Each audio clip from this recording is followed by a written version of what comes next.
obviously on the topic of Omnipollo, I had to bring in a nice beer because Meni's here. One that you previously had at the bar as well, something that I had with you last year for my 21st birthday. Yeah. And it is a very, very lovely Bianca. It is the chocolate peanut butter pancake lassi gose, so it's Tasty. not too bad. Obviously, we've had it before, you've had it before, but I thought, seeing as you're coming on, we'd have a nice beer to try today. So we've got this one. So I'm sure it's at camera. While I'm doing that, I wanted to ask sort of, how did you come about Omnipollo, with it being obviously from another country, with it being based in Sweden, very exclusive type of beer. What was your first sort of taste of Omnipollo? Where did you first sort of hear about it?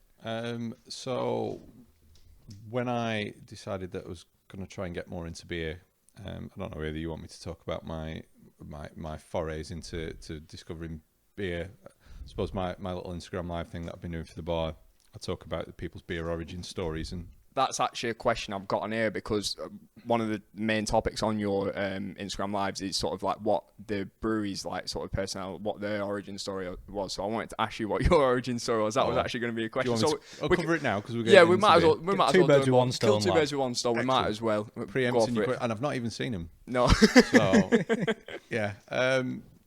So my beer origin story, when I came of age for drinking with mates, obviously you get given a bottle of lager or a can of lager or whatever at somebody's house, and I just found it revolting.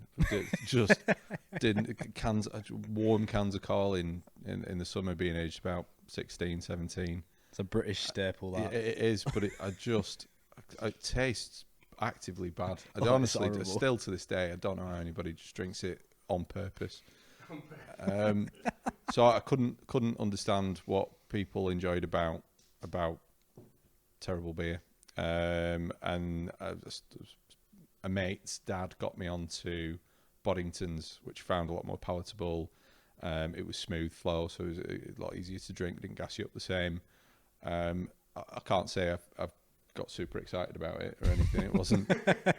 it wasn't like, yes, can of bodies. But it was drinkable, and again, being sort of local-ish from Manchester at the time, because I'm old enough to remember when Boddington's was actually brewed in Manchester before they started brewing it in South Wales or wherever it's brewed now. So I got into sort of drinking bitter and what have you.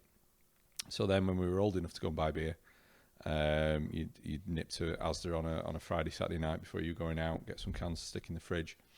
And I noticed that they had all these bottles of weird looking beers. It's all the real ale section. So I was picking up stuff, and I'd get 3 different ones every time, because I started trying new ones. And I remember the first time that I picked one up and tasted it, and just went, that's tasty. This is really nice. Why doesn't all beer taste like this? Why can I not find this in the pub? And it was Badger Brewery. There was 2 beers. There was Golden Glory and Golden Champion. So Golden Champion's like their golden ale. It's got really sort of almost honey kind of quality to it. It's really, really tasty.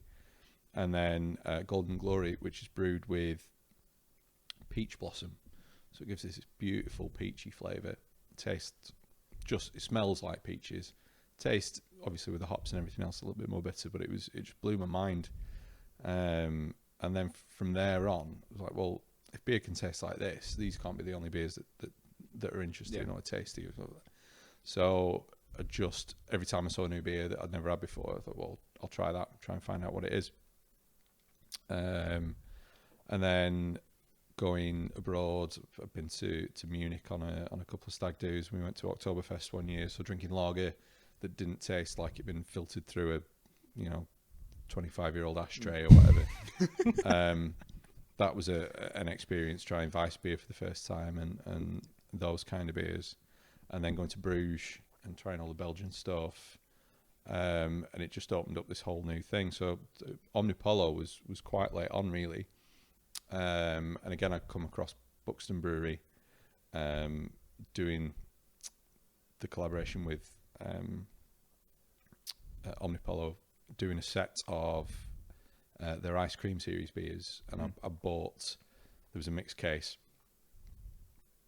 I think there was 8 beers, and I paid £70 for a box. Really? Jesus. remember- Is that an import as well? Well, no, they're all brewed in Buxton. Oh, of course, yeah, because they did the obviously, God forbid, the ones at Tesco. They've just released that one at Tesco. Don't mention that. We don't mention Tesco, No, we do we? don't talk about But Tesco. it's that's where it's gone from, paying like 70, 80 quid for a box, and then you seeing it in Tesco for £3 a can. Yeah, it's crazy. It's upsetting.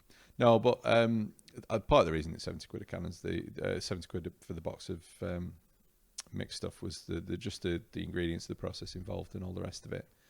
And at least 3 or 4 of them beers were imperial stouts. So really, on average, you were probably paying about 6-7 quid a bottle, which isn't too bad, really. But trying to explain to people 5-6 years ago that you had spent 70 quid on 8 small bottles of beer.